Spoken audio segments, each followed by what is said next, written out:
It's your boy TIMMAY in the second episode of REV Rewind. Shout out to the home of sports. You know, we're here to highlight our Bahamians, and I always like to do first. So last time I met your Uncle Jones, who was the first WNBA player in history to have so many accolades. So now we have the first Bahamian volleyball player professional. So I think this was like maybe 2016, 2017 I met you, and the company who I work for, I can't name on the show, but I came in because we sponsored one of your games. I spoke to you the first time. It's like, we have a professional.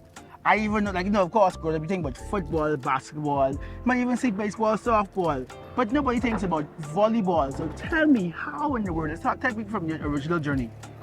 Well, originally, I grew up in all sports. The first thing I did was swim. I used to swim at Flamingo Club, and then I fell in love with basketball, like most other Now, my mom is a Hall of Famer in the sport of volleyball, so I grew up around AF and D.W. Davis. And as I started to get older, I just realized I was really good. And that's the main reason I quit playing the other sports, because I always wanted to be a professional athlete. And I guess you just picked, which one gave me the inside track? Exactly. So when I went to college, my freshman year I was All-American, and I was on the national team. I was 16, senior. I started on the team when we hosted it here in 2006. And from that point on, I was like, it only makes sense to try and pursue professionalism in volleyball. And so what was after college, what was the track? I mean, again, I know sports, but I know volleyball. So in my mind, you go to college, you get drafted to the National League. What is the inside track for the volleyball? It's the same thing as the professional basketball players who were in Europe. Back then, it was more so an accolade-driven industry, whereas if you won, let's say, the best blocker, or in basketball, you were all-time leading assist leader, agent would sign you. Once you sign an agent... What was your start in college that got people looking at you? Well, it wasn't my collegiate career. I got noticed a lot more on the national team. When I won Best Blocker at Pan Am in 2010 or 11, was it? I won that a few times. Was when I was recognized, because I was among the elites with America, Cuba, and that type of thing. So once I got my agent, he organized something for me. I went to Denmark first, and everything else went from there. Was there any, when you got the agent, was there any like pushback into family, friends that, you sure you want to go this road? Like, because you know now, so some parents would be like, hey, you're good, but are you that good? Or were they really supportive? Say, man, just go for it. No, man. Everybody who knows me from, birth, I've been playing sports, and I always wanted to be a professional in some sport, and it was gonna happen. If it wasn't volleyball, I promise it would have been something else, and so I had full support of everybody. So you started in Denmark. Just take us through where has volleyball been able to take you in your career from countries? Just talk to me about that. People, we are so Americanized in our consuming content, but talk to me about living abroad. How it shaped your life. Well, living abroad shaped my life a whole lot, because the side of professional athletes people don't see is you're alone more times than people think about, because you only practice and then you're home in your own head a lot of times, and it helps you to learn who you are as a person, and dealing with different ethnicities and racism along a lot of different things could help you and help build your character. I'll talk about, I'm sure you lived places where English wasn't the main language. I've lived, my first contract was in Denmark. I then went to Finland for 2 years. After Finland, I went to Indonesia. After Indonesia, I went to Greece. I left Greece. I went to Israel.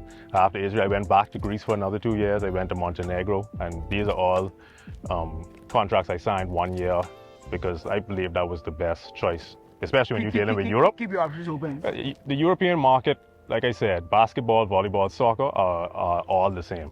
Whereas if I sign 1 year contract that's worth a certain amount of money, if I play well enough, I could renegotiate the next year for more. Instead of locking yourself into. If I lock in for 2 years and I'm better than what they offered me the first time, I kind of cheat myself. So that was my method. And I like to hear your confidence, because again, I feel like you by yourself, you're isolated.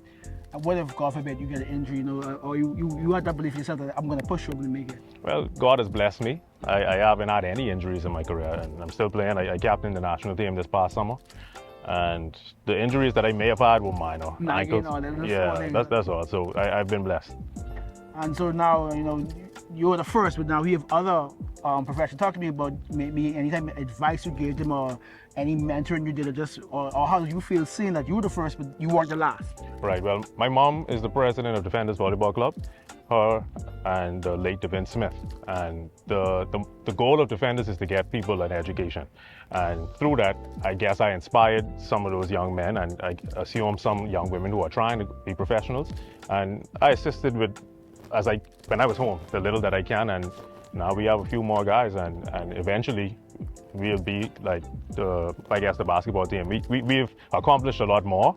People may not know because it's volleyball. Come on, man, talk about it. Let us know. No, I don't want to say that and make it seem as if... No, I don't want you to brag. I want you to compare, but I would like to know, what have the volleyball team accomplished? Well, we have won in the Caribbean numerous times. I have every medal in the Caribbean. Gold, silver, bronze. In 2012 Olympics on the beach side, myself, Prince Wilson, Ronaldo Knowles, Malaya Petit, we were one game away from the Olympics. We lost to Canada.